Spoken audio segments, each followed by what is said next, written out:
Enero de 1999. La policía de Texas sigue las pistas encontradas tras la desaparición de 3 miembros de la conocida familia O'Hare y un botín de oro. Teníamos a una familia que llevaba varios años desaparecida. Había que hacer algo para resolver el asunto de una vez por todas. A medida que el misterio se desentraña, cada vez más pruebas apuntan al secuestro de la familia. La prensa estaba por todas partes. Era un caso importante, no solo a nivel estatal, sino en todo el país. Como agente del FBI, mi deber era que los culpables respondieran ante la justicia. Se trata de lo que está bien y lo que está mal, como secuestrar y matar por dinero. Junto a la policía, hay quienes siguen de cerca la crónica de la investigación, filmada, escrita y grabada. Ellos son los primeros testigos de la opinión pública. A través de su lente, capturan los más oscuros capítulos del crimen.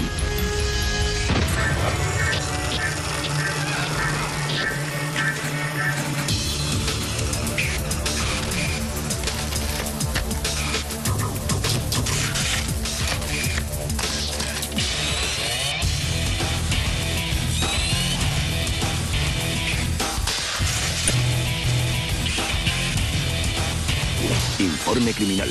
Los ateos secuestrados. Situada en el corazón de Texas, Austin está considerada como una de las ciudades con mayor calidad de vida de los Estados Unidos. Además de albergar la sede del gobierno estatal y la Universidad de Texas, es también la capital mundial de la música en directo, famosa por su próspera cultura y su ambiente relajado. Austin es una ciudad preciosa. Ofrece todo lo que se puede pedir para vivir en ella, incluyendo un ambiente intelectual. Tal vez sea el secreto mejor guardado del estado de Texas. Con su mentalidad abierta, Austin se enorgullece de ser un refugio para excéntricos y personalidades fuera de lo... En 1995, Madalyn Murray O'Hair es una de estas personas. A sus 76 años, es una reconocida activista y la fundadora de la organización Ateos de América. El gobierno utiliza la religión para mantener al pueblo controlado, lo que hace que a la iglesia se le suban los humos. Ateos de América es una organización que defiende la separación entre la iglesia y el Estado.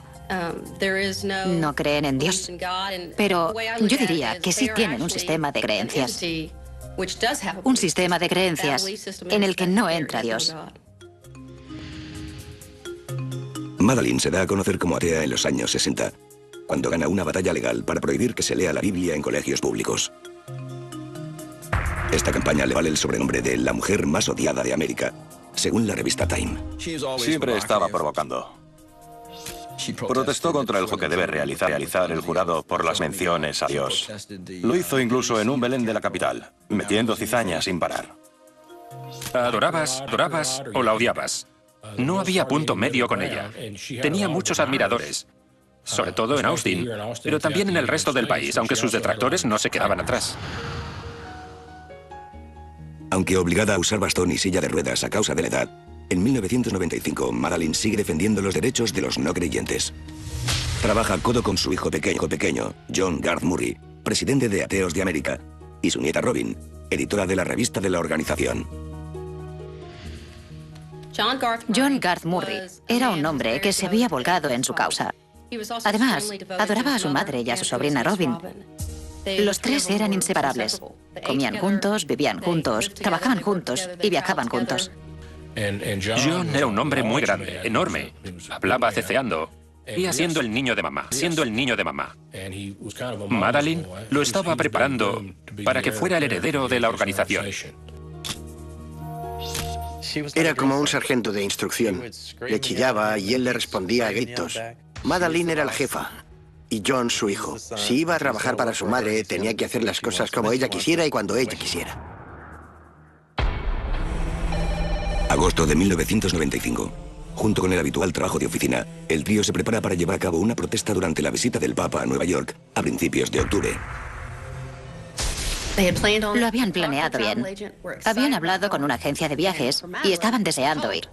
El Papa era el máximo representante de la Iglesia. Madalyn no se perdería por nada del mundo la oportunidad de estar ahí para sabotear la visita y hacerse huir como ella sabía. Sin embargo, su equipo se encuentra con un extraño mensaje aguardándoles en el despacho la última semana de agosto. Los O'Hare parecen haberse marchado de la ciudad sin previo aviso. Los empleados llegaron a la puerta de la oficina la mañana del 27 de agosto y encontraron una nota mecanografiada con el membrete de la organización. Llevaba la firma de John Murray y decía que los O'Hare habían salido de la ciudad por una emergencia y esperaban regresar sobre el 15 de septiembre. Días más tarde, uno de los empleados visita la casa que comparten los O'Hare. El Mercedes de John Garth ha desaparecido y hay señales claras de una marcha repentina. Los pasaportes se habían quedado en la casa, junto con la medicación de Madalyn. Me parece que por entonces ya usaba bastón y silla de ruedas, pero todo seguía en la casa. Tampoco se habían llevado los 3 perros que tenían, a los que adoraban. El equipo de Ateos de América los llaman al móvil de John Garth Murray. Aunque la familia es ambigua en cuanto a los motivos por los que se han marchado, revelan que están en San Antonio, a 130 kilómetros al suroeste de Austin. Hablaron con Madalyn, Robin y John. Los 3 les aseguraron que no había de qué preocuparse. Solo habían salido de la ciudad por negocios. Se lo explicarían todo muy pronto, cuando volvían a casa. La fecha de regreso mencionada en la nota queda atrás y la familia sigue sin regresar. En varias ocasiones, un desconocido responde al móvil de los O'Hare, antes de pasárselo a Madalyn, John Garth o Robin. En mi opinión, la gente de la asociación estaba muy preocupada porque no habían tenido noticias de los O'Hare, no habían vuelto en la fecha indicada y había un desconocido respondiendo al móvil de John. A lo largo de una conversación, Ellen Johnson, empleada de Ateos de América, habla con Robin sobre la extraña naturaleza de las llamadas. Le preguntó si algo marchaba mal o si los estaban reteniendo, a lo que Robin respondió que no podría decírselo aunque así fuera. En otra conversación igual de extraña que tuvo lugar más tarde, la última que Ellen Johnson mantuvo con Robin, le dijo que sabía que haría lo correcto. La última llamada de John Garth Murray se realizó desde su móvil la tarde del 29 de septiembre de 1995. Desde entonces no se supo nada más de él ni del teléfono.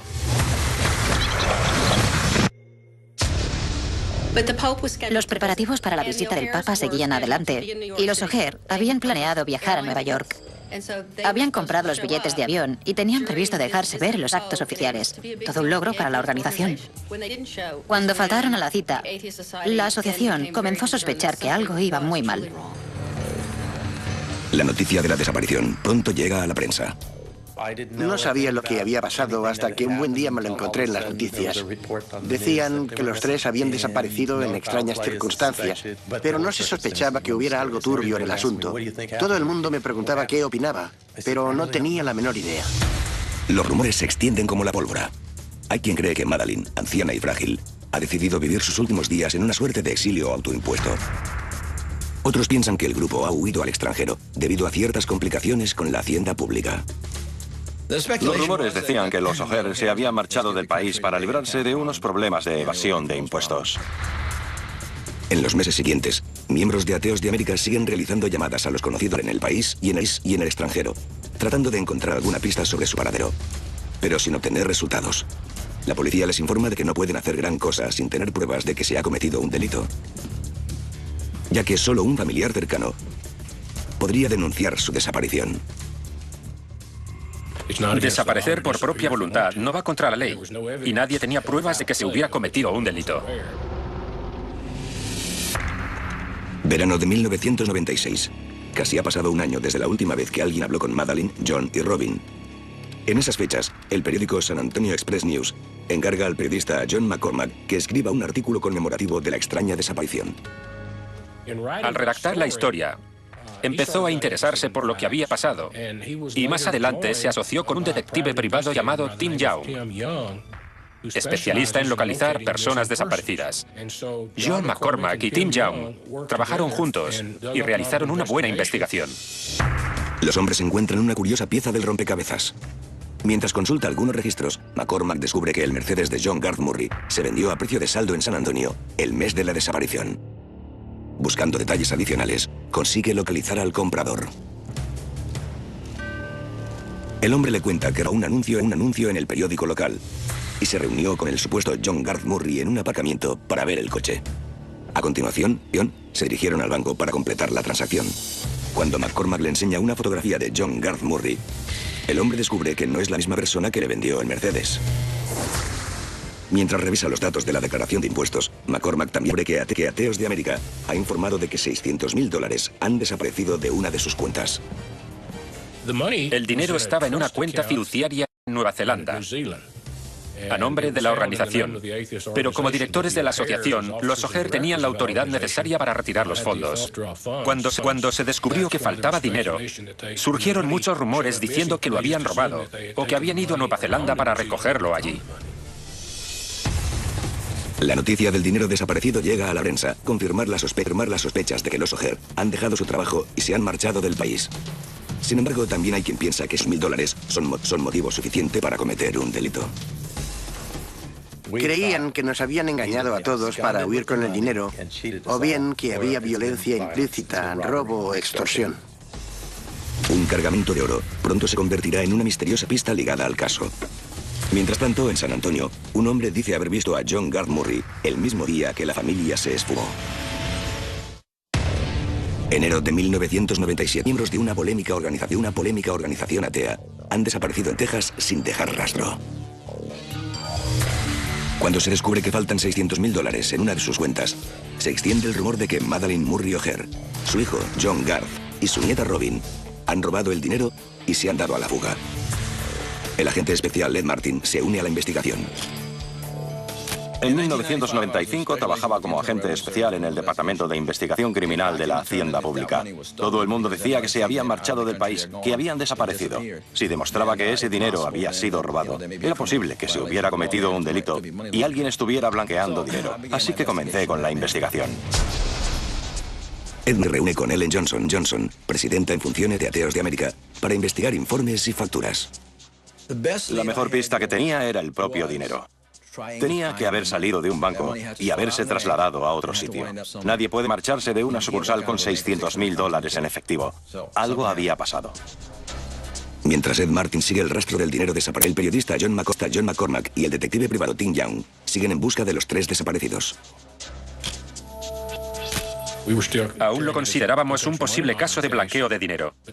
Era la época en que John McCormack y Tim Young seguían varias vías de investigación. Los dos hombres visitan a conocidos de los O'Hare, así como a personas y organismos que han tenido algún roce con Ateos de América. A consecuencia de su polémico activismo y sus numerosas batallas legales, a la familia O'Hare le sobran enemigos. McCormack y Young también siguen la pista de los muchos rumores que sitúan a la familia en el extranjero, con avisos de testigos por todo el globo que tratan de verificar en registros de propiedad e inmigración, dentro y fuera de los Estados Unidos. Siguieron posibles pistas en Nueva Zelanda, Japón, México, Canadá y varios países más, pero no aparecieron por ninguna parte. No había ni una sola prueba de que hubieran dejado el país. De hecho, su rastro parece limitarse al área de San Antonio, la ciudad donde dijeron estar haciendo negocios, justo antes de cesar las comunicaciones. Tim Young consiguió un registro con las llamadas reales desde el móvil de John Garth Murray. La actividad había aumentado mucho durante el mes de septiembre, con más de 100 llamadas realizadas a farmacias para conseguir la medicación de Madalyn, bancos, compañías aéreas. Tras hablar puerta por puerta con varios negocios en contacto con los O'Hare, McCormack y Young encuentran información relevante en una agencia de... Además de su estancia en San Antonio, John Garth Murray hizo un viaje de ida y vuelta a Nueva Jersey en compañía de un hombre llamado Conrad Johnson. En ese momento, el agente especial de la Hacienda Pública, Ed Martin, establece su propia relación con Nueva Jersey. Los $600.000 que han desaparecido de Nueva Zelanda se transfirieron a un banco de Nueva Jersey el mismo día que John viajó allí. El banco confirma su visita. John Garth Murray entró en el banco y se presentó. Le pidieron la identificación, lo fotografiaron, sacaron una copia de su carné, lo compararon con la firma que tenían en el archivo y entonces le permitieron realizar la transferencia.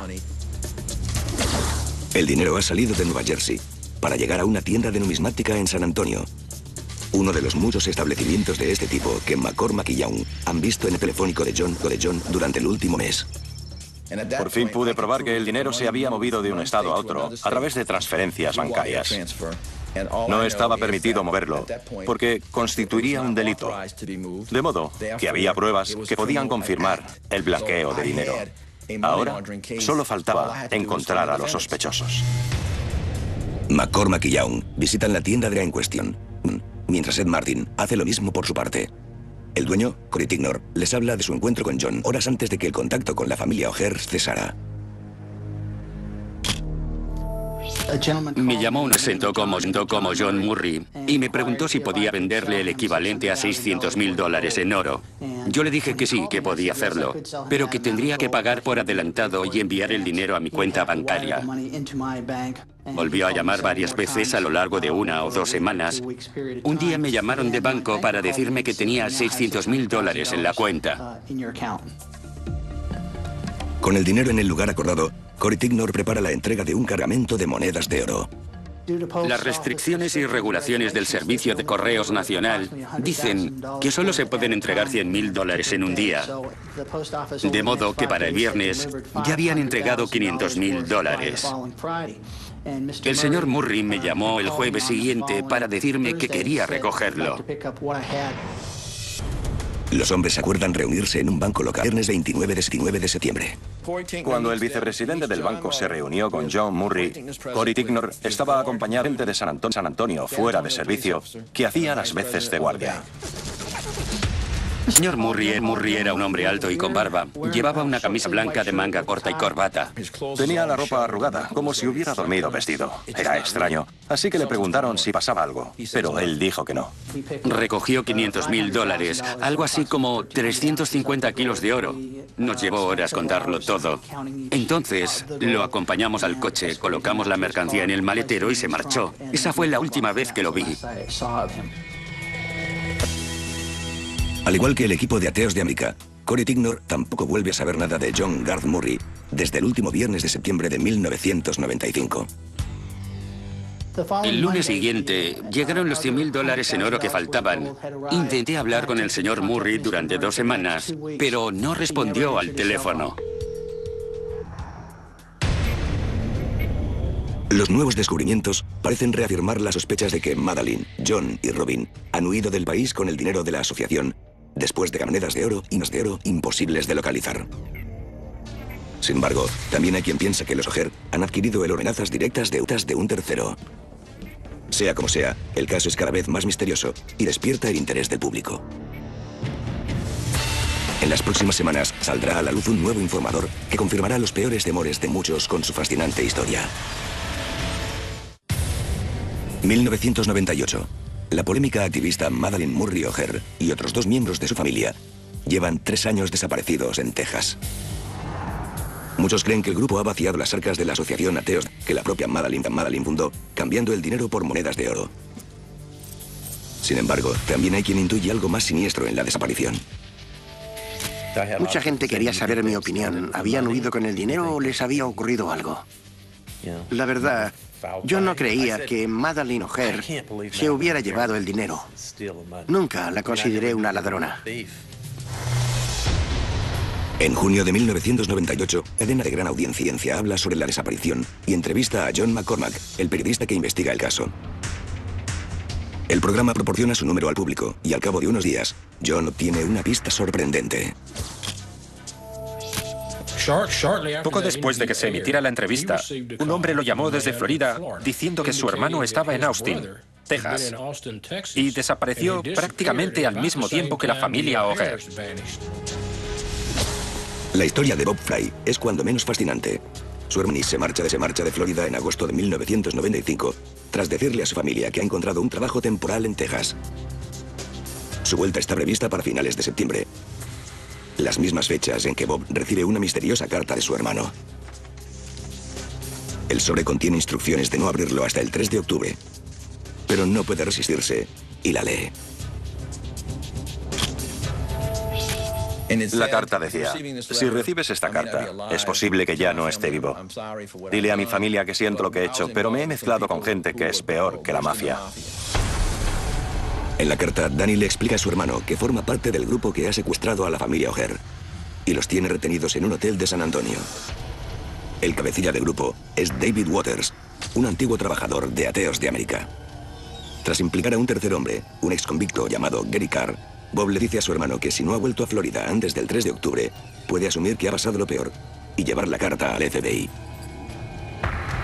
Bob Fry describe su preocupación al leer la carta, hasta que recibe una llamada de su hermano algunos días más tarde. Danny Fry llamó a su hermano y le dijo que destruyera la carta, porque todo estaba en orden. Creía que volvería a casa en breve.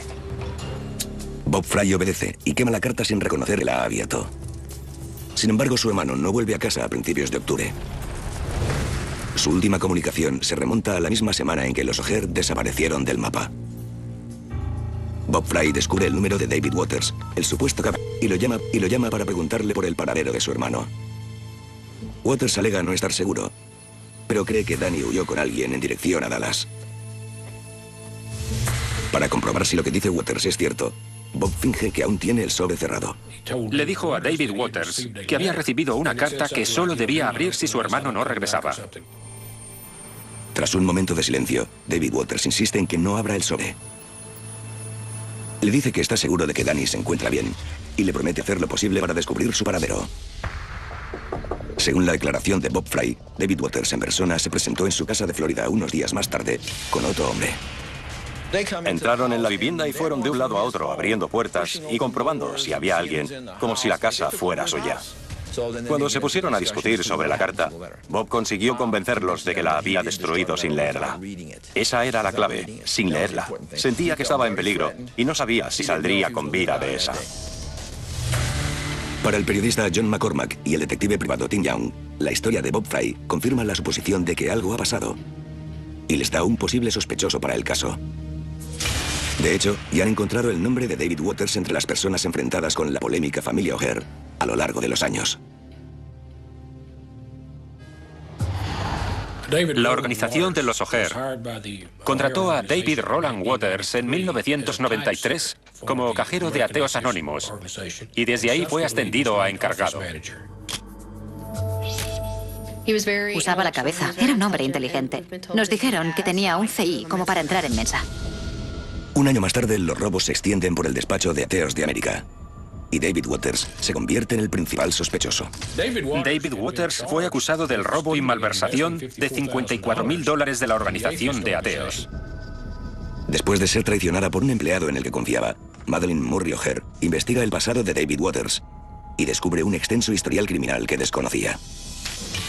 David Waters era un exconvicto que había sido condenado por asesinato, agresión, asalto y robo. En lugar de guardar en secreto su descubrimiento, Madalyn difunde los antecedentes penales de Waters en la lista de correo de la organización. Madalyn comenzó a escribir un artículo sobre David para el boletín de la asociación, pintándolo como un individuo muy retorcido.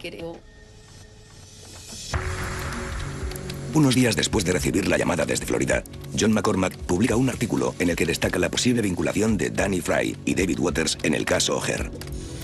David Waters, todavía en Austin, no solo niega toda relación con las desapariciones de los O'Hare y Danny Fry, sino que él mismo busca la atención de la prensa para dar su propia versión de los hechos. David Waters buscaba la atención de la prensa hablando sobre los O'Hare. Estaba escribiendo un libro sobre Madalyn y quería conseguir publicidad.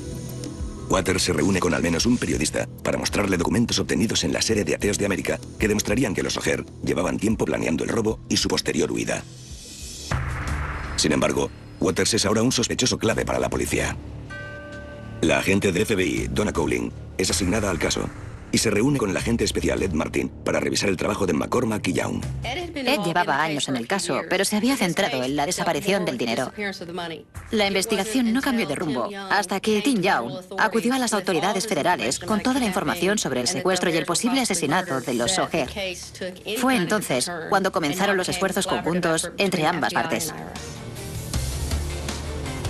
En un intento por corroborar la historia de Bob Fry, Donna Cowling y Ed Martin visitan el hotel de San Antonio que se mencionaba en la carta destruida. Curiosamente, hay empleados que recuerdan a una anciana con cierto parecido a Madalyn Murray O'Hare por esa misma época. Cowling y Martin pasan entonces a pistas más concretas entre los documentos del hotel. Tuvimos que mirar cajas con registros antiguos que no seguían ningún orden. De verdad, buscamos hoja por hoja hasta que al final encontramos un documento que demostraba que David Waters y Gary Carr habían estado en el hotel.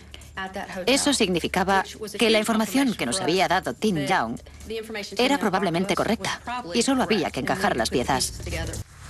Las pruebas circunstanciales aumentan al descubrirse que el Mercedes de John Garth Murray se vendió a precio de saldo a un vecino de la zona en un aparcamiento no muy lejos del hotel. Nos parecía posible que hubieran asesinado a los O'Hare. No sabíamos dónde estaban. Así que nos concentramos en las pruebas para solicitar una orden de registro que nos permitiera avanzar un poco. Un asesinato sin resolver cometido fuera de la ciudad atraerá en breve todas las miradas y descubrirá nuevos detalles sobre lo que le ha sucedido a la familia O'Hare. 1998. El FBI y la Hacienda Pública investigan en Texas la desaparición de la conocida activista Madalyn Murray O'Hare y dos miembros de su familia, John Garth Murray y Robin Murray O'Hare. Algunos piensan que han huido del país con un cargo de monedas de oro, mientras que otros están convencidos de que han sido víctimas de un crimen. El principal sospechoso es un hombre de 51 años llamado David Waters, que había trabajado en Ateos de América. Sus antecedentes penales, un informador y varias pruebas parecen relacionarlo con los O'Hare durante el mes de su desaparición. El mismo informador lo vincula con un hombre llamado Danny Fry, en paradero desconocido. Sin el menor rastro de los 4 desaparecidos o sus cadáveres, la policía no tiene pruebas de que se haya cometido un crimen. La situación cambia en octubre de 1998, cuando el periodista John McCormack repara en la noticia conmemorativa sobre un cadáver sin identificar encontrado en un río cerca de Dallas. Curiosamente, el hallazgo se realizó el 2 de octubre de 1995. El mismo fin de semana en que se denunció la desaparición de los O'Hare, la oficina del sheriff investigaba el hallazgo de un cadáver decapitado y sin manos en la orilla del río Trinidad, al oeste de Dallas. Jamás supieron quién era ese hombre, puesto que sin manos era imposible conseguir sus huellas dactilares. Y sin la cabeza, tampoco había historial dental. Por la época en que apareció el cadáver, y Danny Fry se dirigía a Dallas gracias a Waters, McCormack tiene una corazonada sobre la identidad del cadáver. Las pruebas de ADN demuestran que hay un 99,9% de posibilidades de que el cadáver aparecido en Dallas pertenezca a Danny Fry. Sin embargo, la policía necesita pruebas posibles para arrestar a David Waters. Mientras tanto, el sospechoso mantiene su inocencia y no parece que nade en la abundancia gracias al supuesto delito. En esa época me encargaba de vigilar a Waters y estaba delgado como un palillo. Ni siquiera comía bien. Me extrañaba que se estuviera convirtiendo en un saco de huesos si era cierto que había robado $500,000 en oro. Ese mismo mes, McCormack publica un artículo en el que expone la relación cada vez más probable entre los O'Hare, David Waters y Danny Fry, el hombre asesinado. Cuando el artículo se publicó, todo se revolucionó. Gracias a la publicidad del caso, la policía consigue su mejor pista hasta el momento. Una mujer llamada Patty Jo y expareja de Waters contacta con la policía de Austin y el FBI. Me reuní con ella en su apartamento. Saltaba a la vista que estaba asustada y que ese hombre la aterrorizaba, pero no nos dijo por qué. Hasta más tarde no descubrimos el tipo de relación que mantuvo con David Waters, lo que justificaba su miedo. En apenas una semana conseguimos que colaborara con nosotros y el misterio por fin se fue desentrañando. Les cuenta Patty Jo. David Waters odiaba profundamente a Madalyn Murray O'Hare por haber difundido sus antecedentes en el boletín de la asociación. En ocasiones parecía obsesionado con la idea de vengarse. En el año de 1995, David Waters, un compañero de prisión llamado Gary Carr y Danny Fry se reúnen en Austin. A finales de agosto los abandonan la ciudad el mismo día en que los O'Hare la misteriosa nota en la puerta de la asociación. Nos habló de lo que había pasado ese mes. David, Gary y Danny fueron a San Antonio. Ella lo sabía y creía que estaban metidos en algún tipo de estafa. Patty Jo descubre que ha desaparecido el revólver que David Waters suele guardar en casa, junto con un par de esposas. En una de sus breves visitas, Waters le ordena alquilar para el grupo un almacén donde guardarán las monedas de oro. Sabía que David estaba metido en algo porque volvió a casa con un Cadillac recién comprado, ropa nueva, joyas, ese tipo de cosas. A finales de septiembre, el grupo regresa a Austin. También declaró haber visto 3 pares de zapatillas ensangrentadas en una bolsa que había en el apartamento de Waters cuando los 3 hombres pasaron por la ciudad. Danny se plantea volver a Florida. Parece deprimido e inquieto, pero el grupo no tarda en desaparecer de nuevo. David y Gary regresaron al día siguiente sin Danny. La novia de David vio más tarde cómo limpiaba sus gafas con retales y la camiseta que Danny llevaba puesta la última vez que lo vio. Unos días más tarde, Waters le cuenta a Patty Jo que el oro ha desaparecido. La mujer espera en la camioneta, mientras Waters entra en un segundo almacén para limpiarlo con un pulverizador lleno de lejía. Aunque Patty Jo sospechaba desde hace tiempo que los hombres habían cometido un crimen, el artículo de McCormack lo confirma. Cuando supo que el cuerpo decapitado y sin manos pertenecía a Danny Fry, comenzó a atar cabos y a recordar todo lo que había visto y oído. Si eran capaces de algo así, no dudarían en ir a por ella, porque sabía demasiado. Yo diría que el miedo fue lo que hizo que viniera a nosotros. Al cabo de unos días, las agencias involucradas en el caso ponen en común pruebas que confirman la historia de Patty Jo, como los vuelos realizados por Gary Carr y facturas de varios coches de alquiler. Realizan también un examen forense del almacén que David Waters había limpiado, rociándolo con luminol, una sustancia que se vuelve de color azul brillante al entrar en contacto con la sangre. Detectamos presencia de sangre en la nave, pero no bastante como para extraer conclusiones. Entonces, retiramos el ángulo de hierro y lo enviamos al laboratorio del FBI para que analizaran el ADN. En el laboratorio, los expertos encuentran más muestras de ADN que coinciden con los datos genéticos de John Murray O'Hair y, por desgracia, con los del 25% de la población. Aunque los agentes siguen sin pruebas de que la familia O'Hair esté muerta, ni hay evidencias que relacionen a Waters y Carr con el asesinato de Danny Fry, están convencidos de que un registro del hogar del sospechoso podría cerrar el caso. Si se equivocan, la suerte de la familia O'Hair podría seguir siendo un misterio para siempre. 24 de marzo de 1999. Las autoridades de Texas investigan la desaparición de la polémica familia O'Hair. Aunque sus cuerpos no se han encontrado, muchos creen que han sido víctimas de secuestro, robo y asesinato. Al igual que una cuarta víctima, Danny Fry. El principal sospechoso es David Waters, un ex convicto de 51 años, que ha tenido problemas.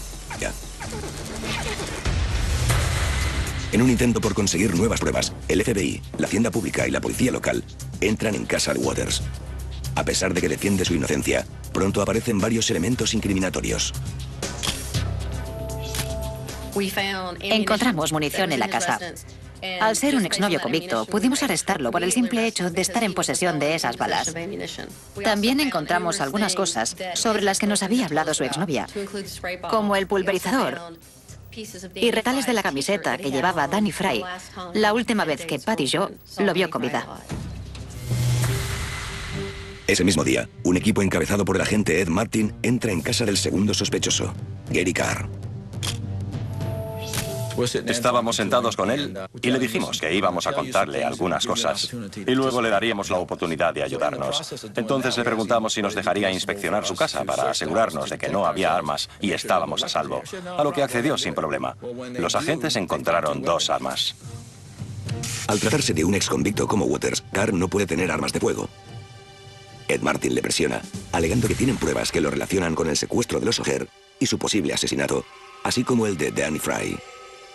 Aunque en un primer momento niega toda implicación, poco a poco empieza a confesar. Era en cierto modo una confesión interesada, pero aún así demostraba que Danny, David y él mismo estaban relacionados con la desaparición de los O'Hair. Carr defiende que lo contrataron como guardaespaldas y que David Waters fue el único que empleó violencia. Creía que Waters había matado a la familia O'Hair, aunque no tenía conocimiento directo. Sin cadáveres, las autoridades se abstienen de acusar a Carr del asesinato de los O'Hair, pero sí de conspiración, secuestro y extorsión. Había sido declarado culpable de 3 delitos graves, así que pudimos condenarlo por ley a 2 cadenas perpetuas en una prisión federal. A continuación, nos centramos en el señor Waters. El 20 de septiembre de 2000, David Waters es acusado de posesión de armas, secuestro, extorsión y robo, Delitos que han tenido como resultado la muerte de Danny Fry y la desaparición de la familia O'Hare. Waters accede a realizar una confesión completa a cambio de mayor libertad a la hora de escoger prisión. Según su declaración, el 27 de agosto de 1995 secuestró a los O'Hare en su despacho, haciéndose pasar por un repartidor en compañía de Gary Carr y Danny Fry. Después de escribir la carta para el equipo y pasar por casa de los O'Hare para coger el Mercedes, el grupo se dirige a San Antonio en coche y alquilan una furgoneta. Una vez en la ciudad, se registran en un hotel y Danny Fry se hace pasar por John Garth Murray al vender el Mercedes. Por su parte, Gary Carr vuela hasta Nueva Jersey con John para preparar la transferencia de $600.000 bajo el nombre falso de Conrad Johnson. John fue al banco por sí mismo y firmó los papeles necesarios. No pidió ayuda entonces, ni lo hizo al recoger el oro en el Banco Frost de San Antonio el 29 de septiembre, aunque había un guardia de seguridad armado.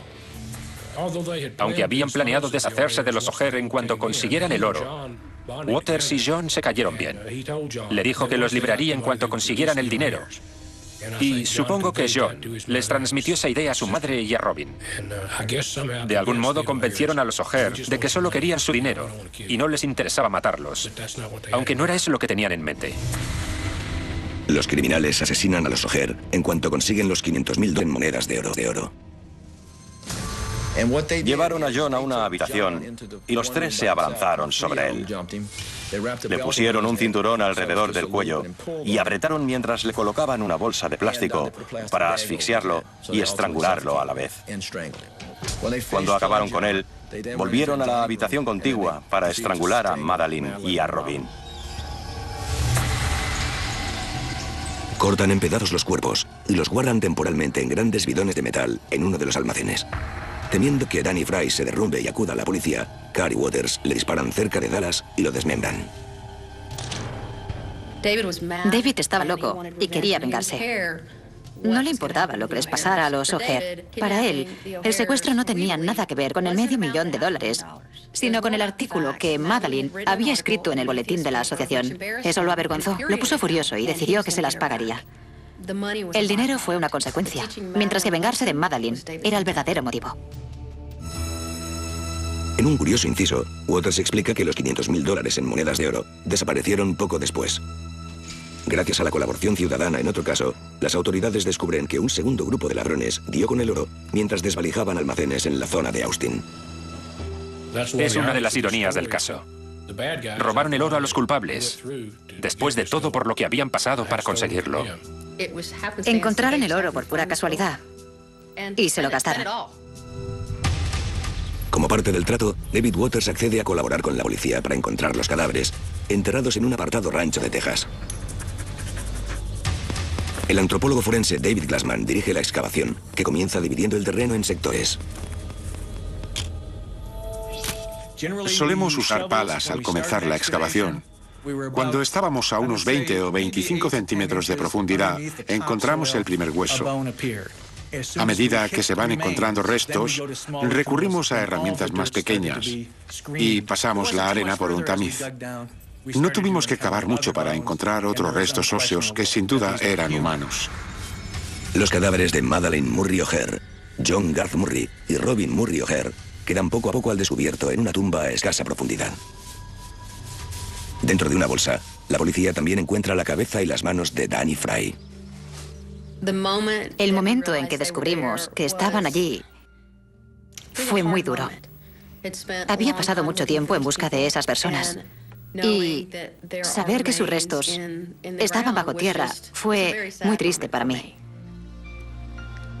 No merecían morir, y menos de la forma en que lo hicieron.